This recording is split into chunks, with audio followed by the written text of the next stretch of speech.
in my ear. That's how it works through the ear here. Michael Schmidt, you've got a story running in tomorrow's Times that the president tried to fire Mueller in December. Break away. There was a story in December about a subpoena that had gone to Deutsche Bank that said that the initial report said it was directed at the president and his business dealings. The president did not like this idea, and this gets at this issue of the red line, the looking into his finances, and seriously considered firing Mueller at that point.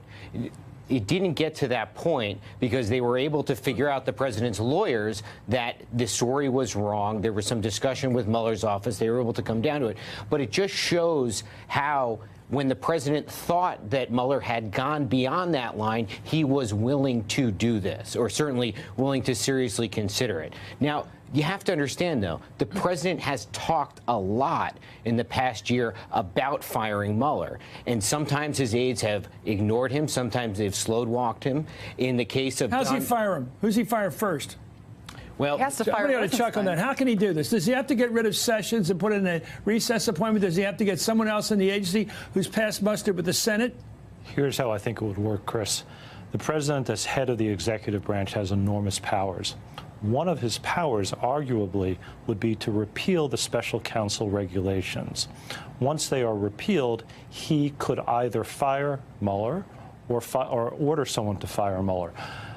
It's not entirely clear what the path is. How does he repeal it? It's not a statute, it's a regulation. And as the head of the executive branch, he has authority to repeal or promulgate regulations. That's the argument. Can he do it? I think the answer is yes. Wow. And you know, Chris, people say that it would be a constitutional crisis if he does that. It wouldn't be a constitutional crisis because the remedy is clearly spelled out. Impeachment. It would be a political crisis, however, because it would be up to the Republicans who control the House to act. And if I'm advising Trump as his lawyer, I might say, call their bluff.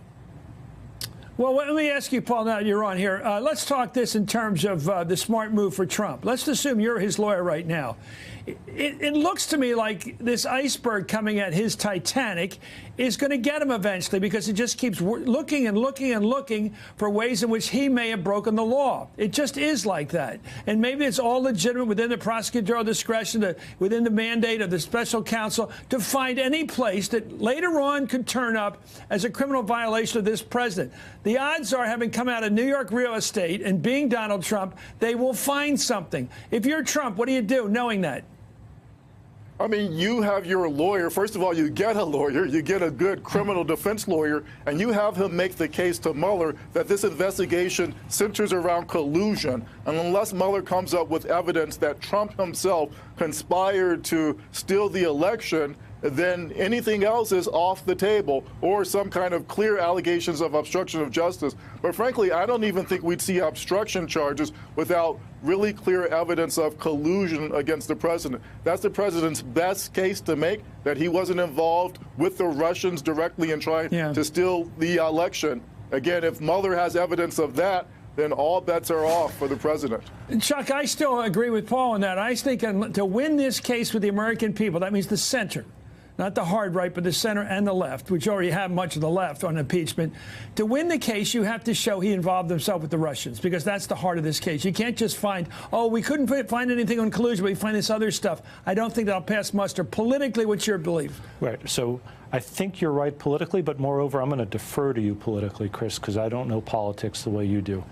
Legally, that's not the case. Legally, if they find a bank, well, first of all, but I asked the political question is because the House of Representatives needs 218 to impeach. You need 67 senators or 68 to convict and remove from office. That's a high. We're talking about a high barrier here. That's a very high barrier. And if the only resolution would be impeachment, meaning if we decide you cannot charge a sitting president, and I think, by the way, that's probably true, then politically you're absolutely right. If you can charge a sitting president, then in my mind the question is a legal one and not a political one. Heidi, where are we at here? The timing of this is really interesting. What does Mueller need to win, to put it lightly here? put it bluntly, what does he need to win in history that this whole thing was purposeful? Look at his history in prosecuting previous cases like Enron. There were waves of charges, and the first wave of charges in the Enron case were obstruction of justice. I think all along we've all said that that is the low-hanging fruit, especially when he's bringing in people like Hope Hicks who are on that plane, drafting inaccurate statements.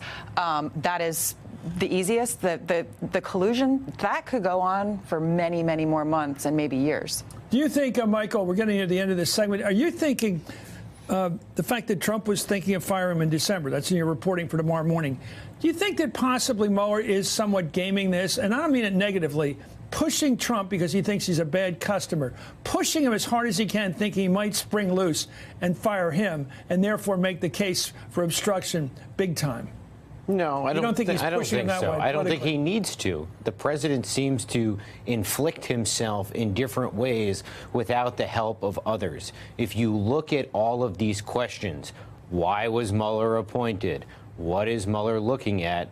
Much of it, including the president's own political problems outside of Mueller, come back to things he did himself and were not existential things that came at him. Hey there, I'm Chris Hayes from MSNBC. Thanks for watching MSNBC on YouTube. If you want to keep up to date with the videos we're putting out, you can click subscribe just below me or click over on this list to see lots of other great videos.